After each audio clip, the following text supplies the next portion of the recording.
In this tutorial, we're going to make a 3D axis for a 3D slider that would be connected to your camera to shoot a left eye and a right eye.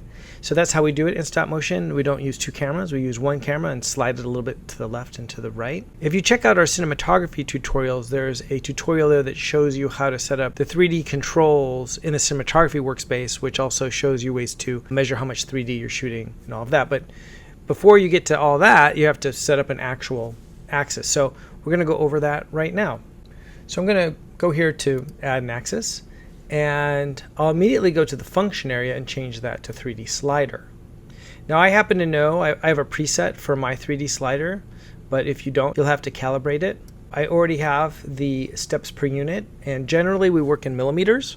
For 3D, we're moving a very small amount usually, because the general idea is that if you're working in miniature, as you often do in stop motion, if you think of a character shrunk down like a human and shrunk down in your set and they fit the general scale, that distance of the eyes apart on that miniature person, that would be about the amount you're going to move, which could be 2 millimeters to 5 millimeters to 8 millimeters. I mean, it tends to be pretty small. We're going to call this 3D. We already have all of our settings for this. What you'll see here is that there are two layers to it. I'm going to go ahead and color these. I'll just make one red, and then I'll make one blue. Now, if you notice here, the left eye has the zeros here, and then the right eye has got the IO, and you have a number there. You could actually just type right in here what you think your IO is, especially if it's just going to be one setting for the whole shot. So if you know this is 3 millimeters, you go in here and say 3.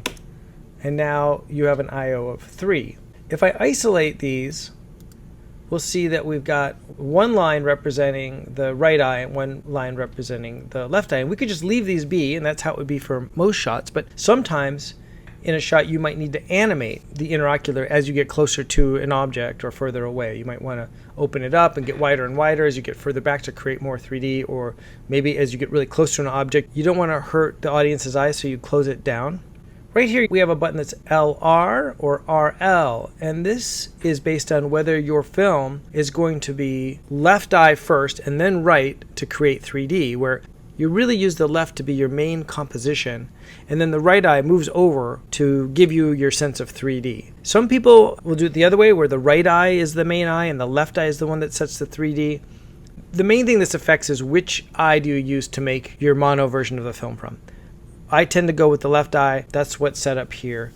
Now you'll notice that there's a little icon of the camera upside down. And what that means is that if your whole rig is underslung, where you're hanging the camera upside down, you're going to want to click on this button so that it knows that what was right is now left and what was left was now right. So it has to kind of flip it around for you. Okay, we make it really easy with that button so you don't have to be flopping around with these. Okay, so here we have these axes named L and R1. If we go back to the cinematography workspace, we need to assign those positions to exposures. So I will hit the plus button here. I have an X1, X2, but I'm going to rename these. We'll call this left, and we'll call this right. And since there's these 3D selections right here for our convenience, we will assign them to the right axis. So I'm just going to hit OK here. And now we have a left and a right eye assigned to a left and R1 position. The next thing we want to do is link these. We want these to always be the same exposure. This can be easy to mess up if you're not paying attention. So if you just go ahead and link them, now as I'm finding the look of the shot, I know that if I make changes on the left, it's going to automatically change it on the right. Here's our 3D review, and here's where you can shoot 3D test shots. And once again, we want to assign these left and right, and I'll hit test shoot. It's shooting the left and the right, and now we have a 3D test shot, and we can play with the alignment and sort of get a feel with the 3D if we had some anaglyph glasses on. You'll also notice here that L is at 0 and we have R1 at 3 millimeters. If you want to, you could change this right here and say, well, I want to see what 4 millimeters looks like.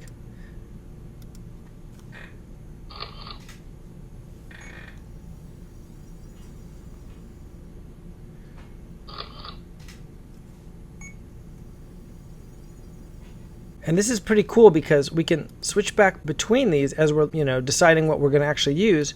And we can look up here and see that we've registered the I/O in the metadata. So that one is a 4 and this one is a 3.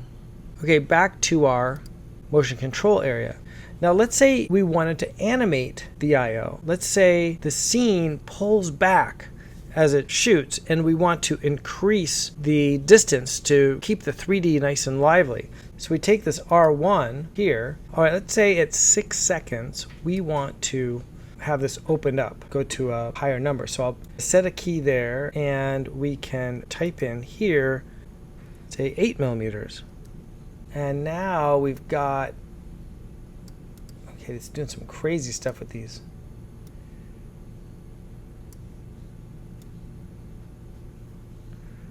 Okay, I'm gonna hold on the shift key to get that nice and flat. And depending on what the move does, we could adjust these Beziers to kind of ease into this change, or we could even slide this forward a little bit so it does the I/O shift here. And you can see as I track this, if you look here, right here at R1, as I track along, you see those numbers changing, and this is where you can animate your I/O. Another cool thing you can do with a 3D axis is add even another version of the right eye so that you could bracket your 3D. Let me show you how that's done. We'll double click into the 3D layer. We'll change our indexing to 3 positions, okay?